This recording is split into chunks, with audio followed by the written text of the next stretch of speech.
Pat Walker Reese. Take one.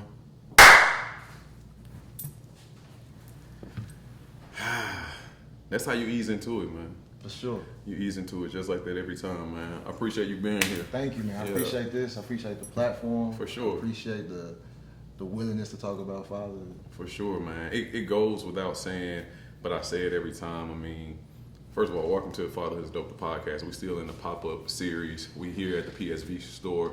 Shout out to Terrence for creating the space to curate black businesses. So y'all check out the PSV store.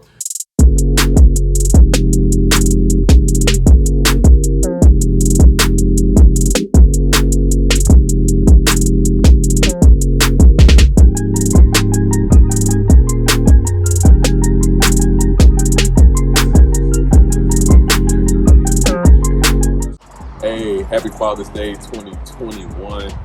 Appreciate y'all checking out the podcast. This is about to be a dope episode. I'm at the range right now with my guy Dwight. He's behind the camera. Yes, sir. We're about to hit some balls, man. But I want y'all to enjoy this episode of Fatherhood is Dope, the pop-up podcast. Shout out to PSV for sponsoring.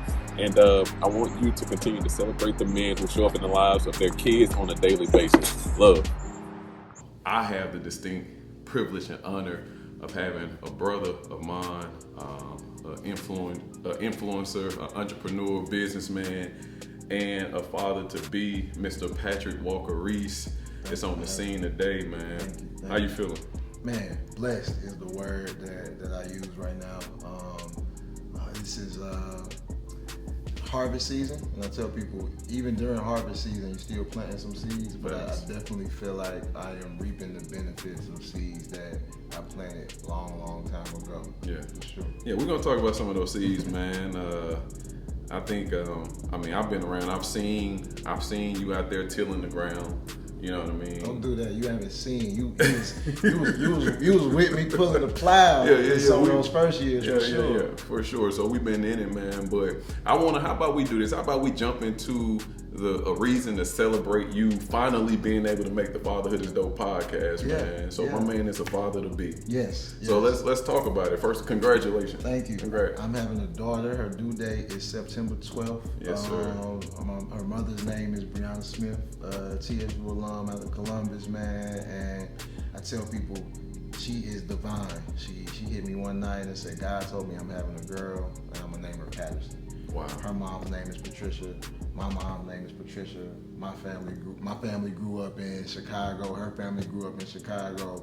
And so I tell people, man, just from going to the doctor's visits and seeing all the ins and outs of what it takes to birth a child, you really realize that African American women are superheroes. Man, pause. So Teresa's in the room again, over there handling the B-roll and setup, and of course with the t-shirt and sweatshirt folding. So shout out to Teresa.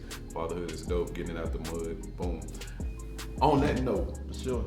women being superheroes, just as I saw Teresa give birth to Journey, complete paradigm shift into how you see a woman in general who has given birth to a child. And so I know the birth process is coming up for you and you're building up to it, but I will tell you, and I think some other folks in the room can attest, that to see that black woman go through the delivery is like, it's a game changer, man. For sure. My closest experience was when a lot of people, even some of Brianna's friends, were like, this Patrick's second child because of my relationship with my nephew, right? And I'm like, no, that's not my son, it's just my nephew.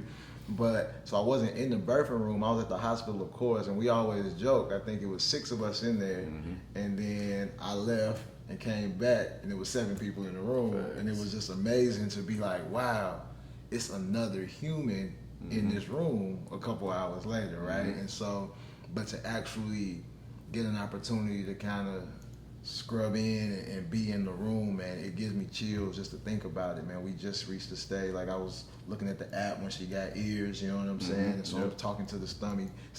It's an app? Yeah, it's an app that tells you like what's happening. The stages, okay. Yeah. Okay, so, like they're the size of a lemon. Yeah, okay, yeah. So a couple weeks back, I think it was maybe, I'm gonna ruin it, it was like 20 something, like she has ears this week. Sweet. So we went out and got the headphones and the first thing that Bree did was start playing my poetry album. And I didn't create the poetry album for that, but it was just like, wow, you know what I'm saying? And then now I be singing to her like, Patty is daddy, Patty's daddy. And the other day I started talking to her and she just started moving and kicking. And so I'm giving the space to see if she's kicking as a response to my voice, or is she just kicking? And it's still up in the air. We still trying it, you know what I mean? She generally moves a lot after we eat, like watermelon or whatever. But then we was watching The Shop with LeBron and Jay. Yep. And their voices going, and she get to kicking. Well, I'm like, man, turn it down. Yeah. Turn them voices down. We ain't kicking to no other voices. Yeah, but you know they say babies like respond to like lower register lower voices. Vibrations. Yeah, lower vibrations. Yeah. So I'll tell you, man, get her familiar with your voice. For sure. So, man, as a businessman, entrepreneur who really specializes in helping people to aspire and be the dream, as your T-shirt says, I mean, do you already find yourself in a state where are you already dreaming for Patterson? Yeah, we already got a business. So I'm looking to do Patterson. Okay, pause. Okay. Man. Pause, man. I'm saying we got a business idea. Okay, because here's the thing. So I don't know. Sometimes you can try to set somebody up, and sometimes you just have to let things unravel. And so you one of those cats where I gotta let it unravel. But as it unravels, it's worth putting a pin in it to just I recognize the man that I'm sitting in front of, right? This is Mr. Dreamcaster himself. You know what I'm saying?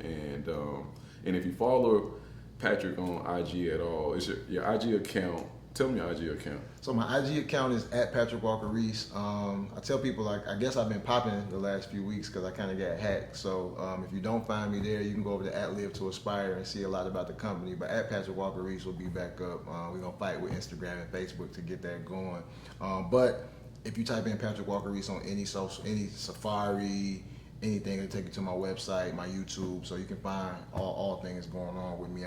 When my Instagram got hacked, it kind of showed me that you gotta have your message on multiple platforms. Yeah. It kind of made me feel a little handicapped. Even though I have a YouTube, it was just like, hey, I can't let this platform be the entire tree to my, you know what I'm saying? You gotta have multiple branches. Facts. So follow Patrick on IG and on all of his platforms so you understand contextually what our time together just won't allow us to unfold, right? For sure. So back to, you all already have a business idea for Patterson. Can you lay that out? Can you talk about why even have a business idea for your unborn daughter? So just listen to a lot of podcasts, man. You hear a lot of things. Earn Your Leisure, those guys, they talk about like having the LLC and putting the money away every month and those things. But my business partner and I, when we wrote the second book, Pat Facts, we talked about like how do we bring that book to life. And so Pat Facts was a book series where we took and we illustrated my likeness as a character. And we sold over 1,000 of those books in the last 8 months to various educational entities, from the University of Louisville all the way to Purpose Prep and Nia House, right? Yeah. The core of it being black people being able to read a book by a black author, a black illustrator with a black character that walks them through these social emotional learning triggers, right? Love, dreams, those are some of the chapters. Fast forward, how do we bring it to life? I was talking to Shannon and we was like, okay, we want to have a hat and a plush doll. And so we're going to take the character and make like plush dolls. I was out and I started seeing like kids almost on some Charlie Brown stuff. They was walking around and like baby girls, they just be having these dolls that they take. They always have them everywhere. Unicorns. But I'm like, I've never seen a brown one. Yeah. So we had the brown baby doll era where we tried to make sure we put black dolls in people's hands. But as far as like a stuffed animal, you know what I'm saying? Yeah. Where's a brown stuffed animal that a young boy or a young girl could have. So boom, as I was looking at different distributors for the dolls, it gave me an idea because I was talking to my baby stomach and I'm like, Patty Bear. I call her Patty Bear. I'm like, Patty Bear, Patty Bear. And then I remember Paddington Bear. Yeah. And so my idea is to do Paddington Bears, but I want every bear to come with a bow that can come off of the bear and go onto the girl. Yeah. Because the mother of my child, Bree, she has a little cousin who we was on FaceTime and she was telling me about these JoJo bows or something, going crazy, right? JoJo bows. JoJo Bowles? No. So okay. JoJo is like, I guess she was like a Nickelodeon star. Yeah. But when I finally heard about it, and she was going crazy, like, look at my bow, look at my JoJo says this. Yeah, she wears the big bow in her hair. Okay, I know who she is. So I'm looking it up. I'm like, this girl is like 16, 17 years old. You know what I mean? And when I was reading some of the articles, they said that she had been struggling because her image requires her to stay in this like little girl zone, and she's naturally getting older. The girl finna be grown, and so it allowed me to think about the two. Like, how do we put a bear that can really be a business that my baby girl owns, right? So when she's taking her pictures, when she's doing some of those first 2-3 year things, it's a Patterson bear. And on the bear, we'll have my dream is to have a headband that's functional, that can come off of the bear and actually be used on it. And so I ran it by the mother of my child the other day. She enjoyed it. Now it's just about putting the nuts and bolts. But once I got turned on to Alibaba, and saw saw how cheap things were. We talked about that offline. But the Alibaba plug, man, it allows manufacturing, and just for the business sense, you can get. So my first book, I published locally in the States for about 50 pages. I was paying maybe $9-10 a book hardback. Went through Alibaba and cut my costs by almost 200% for 130 pages in color. Now the production takes longer and you got to spend more up front, but your margins are crazy. And so for something like a plush doll or a bear, you can probably get them at under $10. You know what I'm saying? And that puts you in a position to talk to Target and things like that. And this is what the way the culture is going, from the lemonade stands that the kids have to the bow ties. You know what I'm saying? Just really understanding that. And that's one thing that COVID showed me, man, is you got to have something. And so that's just been my mind, is how do we I wrote a poem the other day that I'm trying to show my baby loyalty and ownership and purpose over profits, because that's my biggest thing for fatherhood. Like, it's our job. I always thought it was cool when you meet a girl and it's just like, my daddy got it. My daddy bought me a car. Like, my daddy, and I think those are the women that prosper, because men are supposed to guide, and part of that guide, and a lot of the women that I've seen just in my journey, or even men that have had, development struggles, it was because they didn't have that financial security. And when you start that conversation early, $40 a week over the next 18 years will put your baby in a great spot. And can we sell extra couple bears a month? So let me jump in right here. Appreciate you making it so easy for me to do. So we've had the ability, you've laid out that you're an author. For sure. That you're a poet. For sure. So as a poet who has an album, does that make you an artist as well? Yes. Okay. And I say that as a nuance. I'm just now owning that. So when I leave here, I'll go perform 3 pieces for a fashion show with a young lady named Renee Watkins. But I did it as therapy, man. I had it on my phone. I lost a cousin, and my literal thought during COVID was, I don't want to die with these poems in my phone. I shared them with a couple of friends. They were like, they're not whack. And I just kept hearing Kanye on the College Dropout with Dang Dance. Like, it's not even whack. And then from there, it was so therapeutic. It was like, I don't care what people think. I got to do it. Yeah, man. I think, and I've been able to check out Pat poems. I think what's so unique about them is that one, when you see authenticity, you identify with it, and you're doing it in a way that I think that it's hard to just duplicate, because it's not going to have the same flow. What I want to get into in terms of, you got Patterson Bear idea, you got the book, the second volume to the book, you have the poems, you have the company, right? And so just from a fatherhood perspective, like, what type of blueprint could you lay out for the next father to say, hey, if you want your children to eat for the next 10 generations, the next generation, because traditionally in our culture, we don't even have, we're still first gen college students and first gen folks in the marketplace buying stock, and first gen debt free, and first gen business owners, and this and that. So, but when we talk about our peers who will be fathers to be, or young fathers, or whatever season they are on the spectrum of fatherhood, what type of blueprint, the 2 steps, the 3 steps, what voices should they be listening to? You proven that you're one of the voices. That's an amazing question, man. The first thing I'll take up the voices, right? The voices that they should be listening to is their own. And that's what Pat Facts, the book, represents. It's that conversation that we have inside of ourselves every day. You know what I'm saying? Like every day when you wake up, there's a voice that says, hey, go ahead and get out the bed at 6:30. You said just get up at 6:30.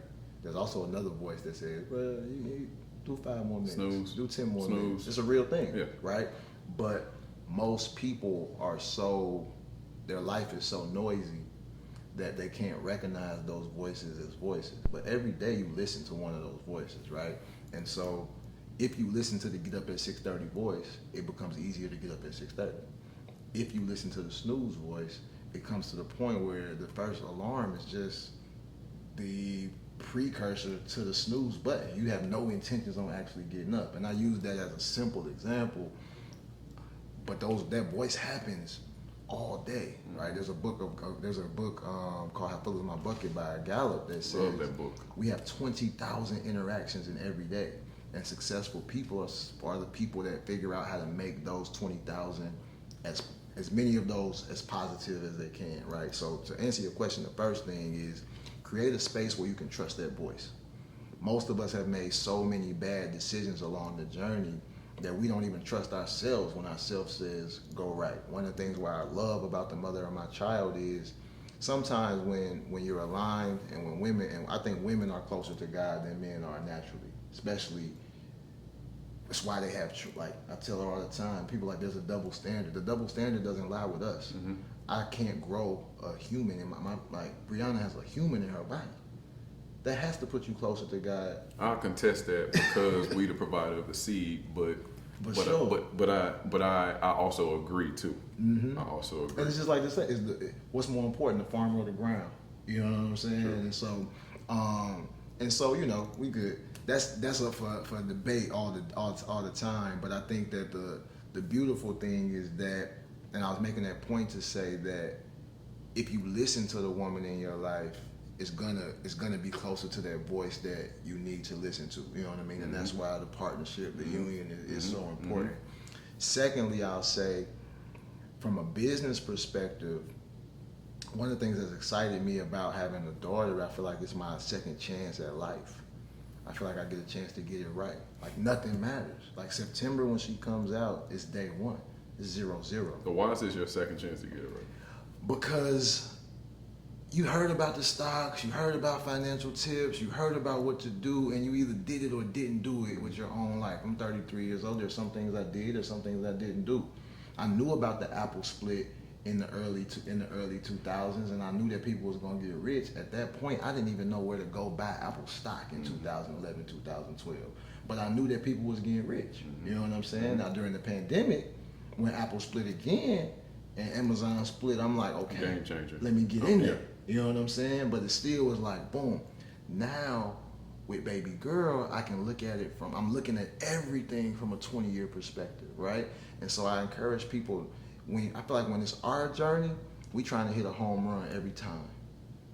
But when it's your child, you understand, well, I'm here, this is a long game. So I can put $100 away for the next 20 years and you're gonna be okay.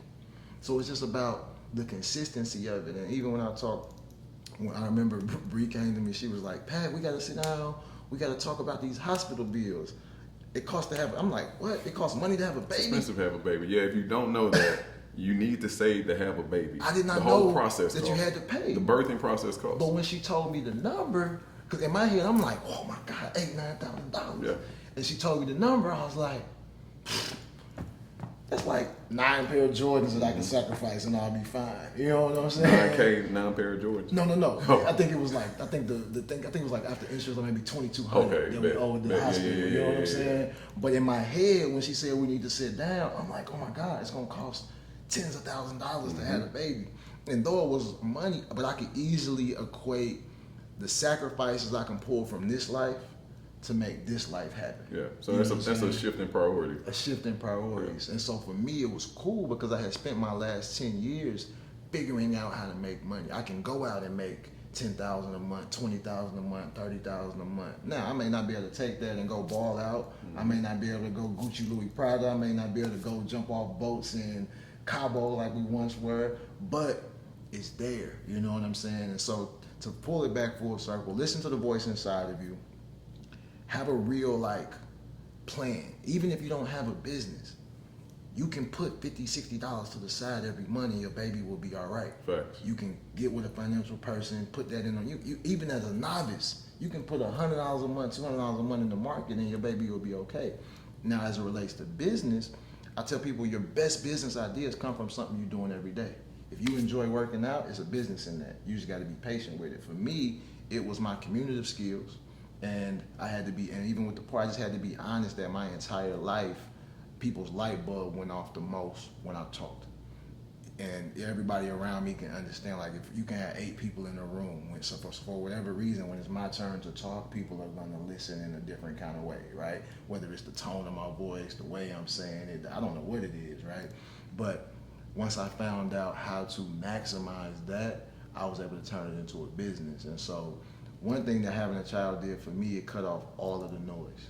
So many things that were important in December and November. On January 5th, when I saw that positive pregnancy test, those things and those people weren't important anymore. And so now the important things got louder. The important voices got louder. And that's where you find your business ideas. That's where you find your purpose, because that's where you find your authenticity. Yeah. Man, I don't know why, but this kind of is taking me back to how do you apply leadership even in fatherhood. And I'm sure you've read the 21 Irrefutable Laws of Leadership. Sure. And this is I think about John Maxwell Law 18, 19, one of those around priority. And it's around if you give 100% to the top 2 priorities, then which that the top 2 may be 20% out of 100. You give 100% to those top 2 priorities, you will yield a greater return overall. So it's when you think about Patterson and you talk about silencing the noise and reshifting those priorities, silencing all that noise, all those distractions, and making a clear investment in the journey that's to come for your daughter, whether it's the business. No pun intended. Touche. Shout out the journey. Yeah. But you make a clear plan and a clear vision, man, and reset your priorities. That's my biggest takeaway. Hey, this conversation, I should say, it's really interesting, man. It takes me back, and I'll just rewind real quick before you get out of here. But sure. I mean, man, you were my SGA president, right? For sure. And I'll say, we over a decade plus beyond running around on the campus and seeing each other get it, because I've been dragging these cameras around since TSU trying to capture stories and things of that nature. Sure. But you were one of the first people that really was using media as a mode of influence long before social media. Always been the goal, always, and it will always be the agenda, man. For sure. Hats off to that. Yeah, respect. So, but it's good to see, man, the consistency that has come through, and now this whole, I'm about to hit them with that good HBCU language, that the maturation, man. Yeah. Or that's matriculation, but I'll say the maturation of leadership, entrepreneur, author, businessman, artist, poet to fatherhood, and for me it's a culminating season for you, man, because all those things that you've been able to do, now you get to see the benefit of it in your seed, and then the responsibility. For me, when you say you get to start over, I think that for me the reset is, wow, now I get to start over and steward all of this. One piece of advice that I'll give you, please, as a creative and as a dreamer and a visionary, starting now, and you've already kind of showed this example. From this point out, the thing that I would encourage you to guide against or to listen for is, now when the dreams and visions come to me, now I'm responsible for prioritizing those dreams and visions in terms of, or I should say delegating them to, do they belong to me or do they belong to my daughter? Because identity is established through the Father. The blessing comes down through the Father. And so in that blessing, that's the dreams, that's the visions, that's the provision, you know what I mean? And so as a creative as well, someone who's, I'm into the arts, I'm into this and into that and fitness and everything in between, but now I also have to realize that my conscious mind and my subconscious mind downloads visions for me on behalf of my daughter.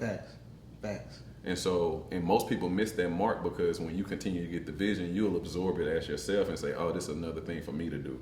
And that's the beautiful part. And because you're a natural visionary, right? And I think we all are natural visionaries if we create the space to be visionaries, right? Especially as men. I feel like that's our role, to be the visionary, figure out how to fund the vision. And then if you have a quality woman in your life, she's gonna do B through X, you know what I'm saying? Mm-hmm. I'm a real A to Z guy. Like, this division, the Bears cost this much, that much is over here. Mm-hmm. Now, in the middle, let's get it, right? But to bring it back full circle, I think it's so important to have a space of clarity, because like I said, when Bree told me, God told me I'm having a girl, I'm gonna name her Patterson, I didn't hear her voice when she said it. It was coming out of her mouth, but it was literally like Moses, top of the hill, like God told me to tell you something like that. Bless. All right, man. That's our time. This is the pop-up podcast, man. So it's a little expedited. No worries. Thank you, I wanted to give you the space to breathe, man. And you've been breathing on tracks out here anyway. So thank you. Glad you got an opportunity to share breath on the Fatherhood is Dope podcast. You know where to find them. Patrick Walker Reese on IG. And I'll tell you too, man, because I just wrote this in my goal today. Okay. And you talk about the plug with IG. The goal, the vision this year, man, is to raise the stock on LinkedIn and on YouTube. Yeah. Especially in that business scene. So make sure you keep that LinkedIn up to date. It ain't just about finding a job. Right. It's about that next opportunity and that next client. Sure. That might be why I take this energy into IG. That LinkedIn energy, that LinkedIn different energy is different. For sure. It's different. For sure. All right, I appreciate you, bro. Much love, man. Yep. Peace. That's easy.